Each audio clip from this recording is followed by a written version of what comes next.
Serena Williams loses at US Open, lashes out at umpire over cheating penalty, "You were a thief." Minutes after receiving a game penalty for verbal abuse against the chair umpire, Serena Williams lost the US Open women's final against Naomi Osaka on Saturday. Williams, 36, was given a violation from chair umpire Carlos Ramos for illegal coaching from her player box during the first set. She told Ramos, "I don't cheat to win, I'd rather lose. I'm just letting you know." Then, after receiving the game penalty for court violation, Williams told Ramos, "You will never, ever, ever be on another court of mine as long as you live. You are the liar. When are you going to give me my apology? You owe me an apology. Say it. Say you're sorry, and you stole a point from me. You're a thief, too." Once the match had concluded, Williams didn't shake the umpire's hand and she continued demanding an apology as the crowd roared with boos.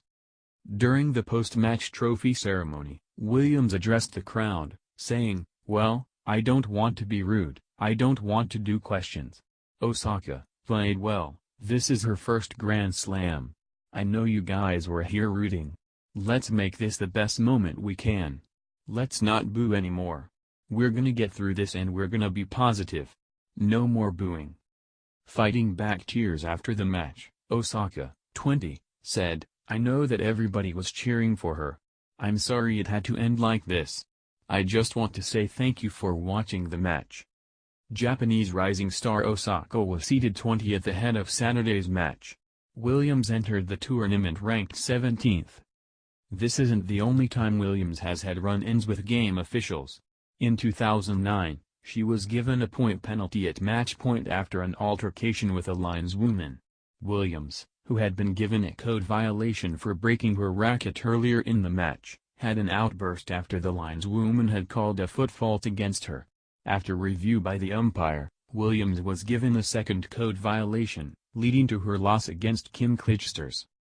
Leading up to Saturday's final, Williams defeated Magdalena and bested German player Karina Withoff before facing her sister Venus Williams in the third round.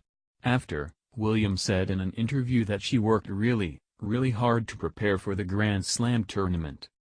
"You know, I've worked really, really hard this past 3 months, 4 months, especially the past 8 weeks, and hopefully everything will keep paying off," said Williams.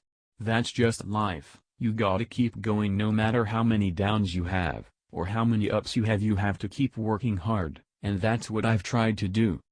After giving birth to her daughter Alexis Olympia on September 1, 2017, via emergency cesarean section, Williams had a near-death experience involving pulmonary embolism, forcing her to spend the next 6 weeks in bed. A rough return to the sport followed, with Williams losing the Wimbledon ladies' single final to German player Angelique Kerber in July. Whether she was victorious or not on Saturday, Williams said she was proud of herself for the way she played in the tournament. "A year ago, I was fighting for literally my life at the hospital after I had the baby. Every day I step on this court, I am grateful that I have an opportunity to play this sport," she told ESPN. "No matter what happens in any match, semis, finals, I just feel like I've already won." And ahead of their matchup, Osaka was asked to send a message to Williams, and she gushed simply, "I love you." This would have marked Williams' 7th US Open win, meaning she would have tied for the most Grand Slam singles titles of all time with tennis legend Margaret Court.